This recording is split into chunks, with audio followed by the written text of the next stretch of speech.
Domain renew नहीं करवाने के कारण वह लैप्स हो गई। तो पहला छत्तीसगढ़ी का वेबसाइट लोकाक्षर.com को माना जा सकता है।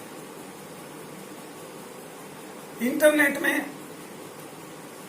उसके बाद विकास प्रारंभ हुआ।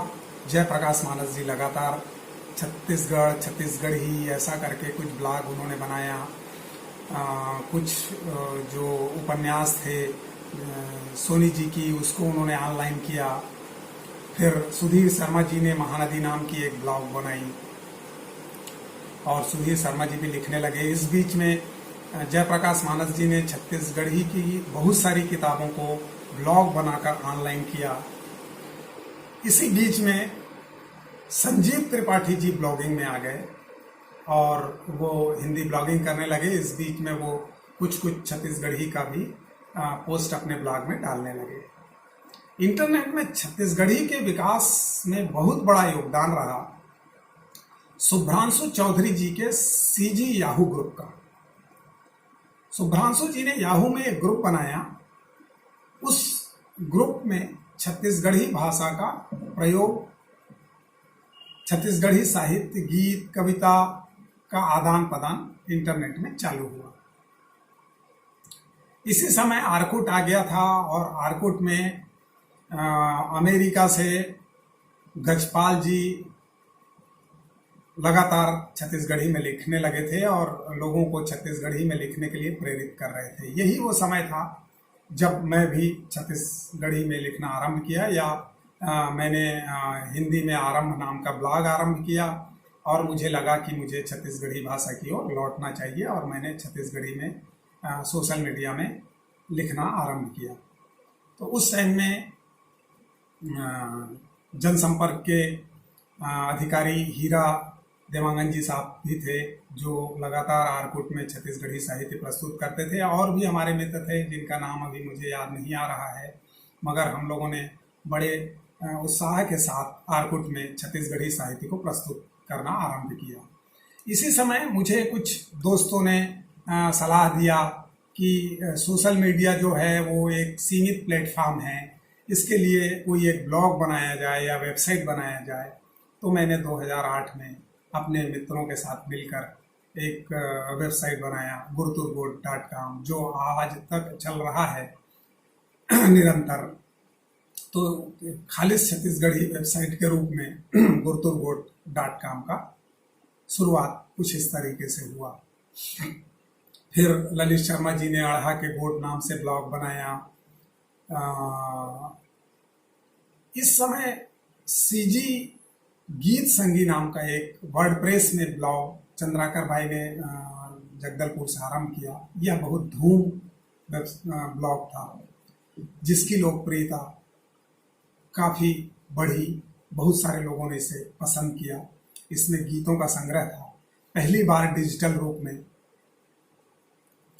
गीत के पृष्ठभूमि के बारे में भी उन्होंने उसमें आलेख डाले, गीत संगीत भी डाला और उसका टेक्स्ट फॉर्मेट भी डाला, जिसको लाखों लोगों ने पसंद किया। उसके बाद के क्रम में बहुत सारे हमारे ब्लॉगर साथी छत्तीसगढ़ी में लिखना आरंभ कर दिए, जिसमें जयंत साहू जी हैं जो चारी चुगली के नाम से ब्लॉग लिखते हैं। सुशील भोले जी भी आ गए जो मयारू माटी नाम से ब्लॉग लिखते हैं। अरुण कुमार निगम जी भी आ गए। इसमें उन्होंने सियानी गोट और उसके अतिरिक्त 2-3 ब्लॉग उन्होंने छत्तीसगढ़ी बनाया और छत्तीसगढ़ी का डेटा प्रस्तुत करने लगे। नए प्रयास करने वालों में 2 बंदे बड़ा छत्तीसगढ़ी के लिए दिल से काम करते रहे। उसमें देव लहरी और देव साहू ने भी छत्तीसगढ़ी डेटा इंटरनेट में डालने में बड़ा काम किया। छत्तीसगढ़ी डेटा के इंटरनेट में आने में एक बड़ी क्रांति जो मुझे नजर आती है वह है अनुज शर्मा का फेसबुक में पदार्पण। अनुज शर्मा के फेसबुक में आते ही छत्तीसगढ़ी भाषा के प्रयोग में एक गति आई, एक अस्मिता भाव जागृत हुआ। अनुज शर्मा जब फेसबुक में आए उसी टाइम में यूट्यूब में छत्तीसगढ़ी गाने और छत्तीसगढ़ी फिल्मों के गाने आने शुरू हो गए थे और YouTube ने छत्तीसगढ़ी भाषा की इस कदर लोकप्रियता बढ़ाई कि इंटरनेट में छत्तीसगढ़ी भाषा के रूप में YouTube बहुत ज़्यादा देखा जाने लगा और इसको बहुत अच्छे तरीके से स्थापित किया सुंदरानी वीडियोज ने। इस भाव को jaijohar.com ने भी समझा और वो jaijohar.com ने छत्तीसगढ़ी टीवी पहली बार इंटरनेट में लेकर वो आए और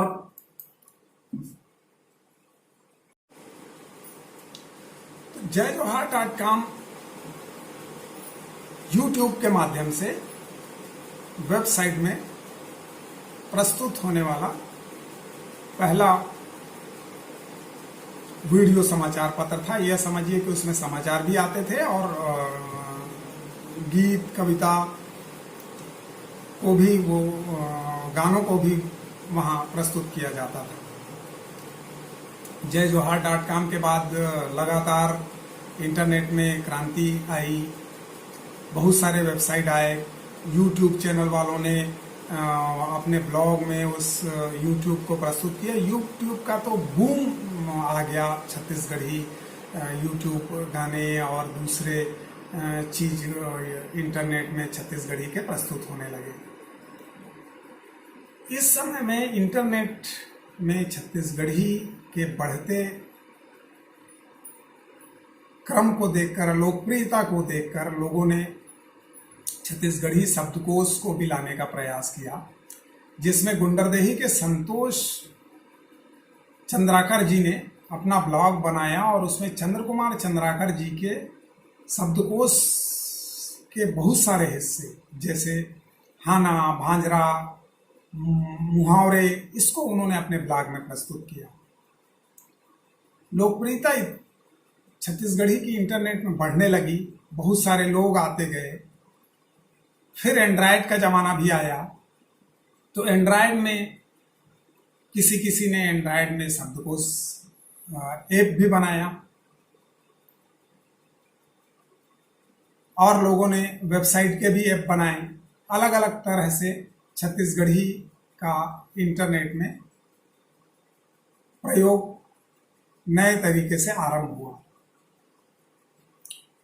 इंटरनेट में गुरतुरकोट.com ने पिछले कई सालों से छत्तीसगढ़ी साहित्य के साथ साथ छत्तीसगढ़ी समाचार को भी प्रस्तुत करना आरंभ कर दिया था, जिसके कारण इंटरनेट में छत्तीसगढ़ी का बहुत बड़ा डेटा बैंक तैयार हो गया था।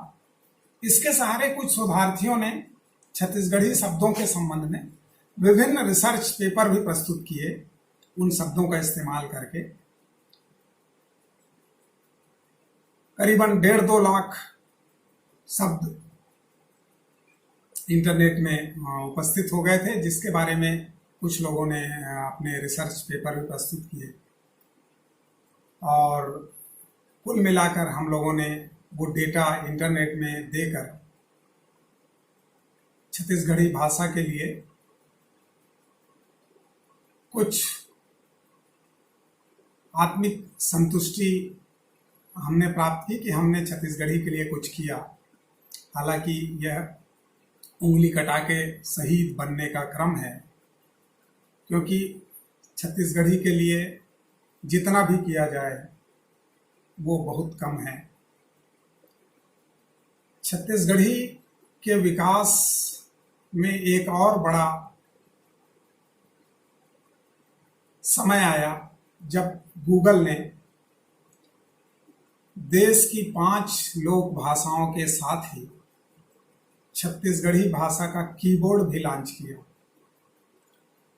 यह इस बात को सिद्ध करता है कि वैश्विक company, multinational company Google Chhattisgarhi भाषा के दमखम को पहचान रही है।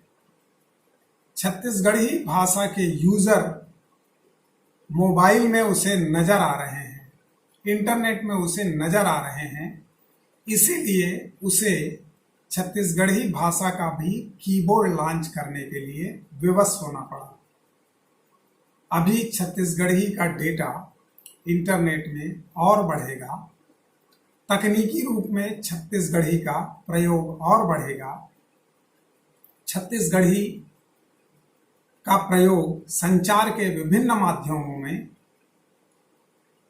लगातार बढ़ेगा और मेरा ऐसा मानना है कि सरकार या सरकारी तंत्र इसे किसी कागज में या आधिकारिक रूप से स्वीकारे या न स्वीकारे, जनमन इसे स्वीकारेगी और जनमन के स्वीकारने से हम छत्तीसगढ़ भर के लोग नहीं, पूरी दुनिया देख रही है इसे। पूरी दुनिया हमारे भाषा साहित्य को स्वीकारेगी और एक दिन विवश होना पड़ेगा सरकार को इसको आधिकारिक भाषा बनाने के लिए, इसको संविधान की 8वीं अनुसूची में लेने के लिए। हमारे प्रदेश के मुख्यमंत्री खुद छत्तीसगढ़ी भाषा भाषी हैं।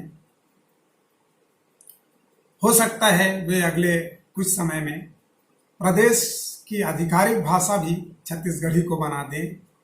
और हमारे अग्रज नंद किशोर शुक्ल जी जो बार बार यह मांग करते हैं कि प्राथमिक स्तर पर छत्तीसगढ़ी में पढ़ाई यदि नहीं आरंभ होगी तो यह भाषा धीरे धीरे लुप्त हो जाएगी, तो उनके मांगों पर भी गंभीरतापूर्वक सरकार ध्यान देगी और आगामी समय में छत्तीसगढ़ी भाषा प्राथमिक स्तर से पढ़ाई जाएगी। आशा है मेरा बकबक आपको पसंद आया होगा। धन्यवाद। जय जोहार, जय छत्तीसगढ़।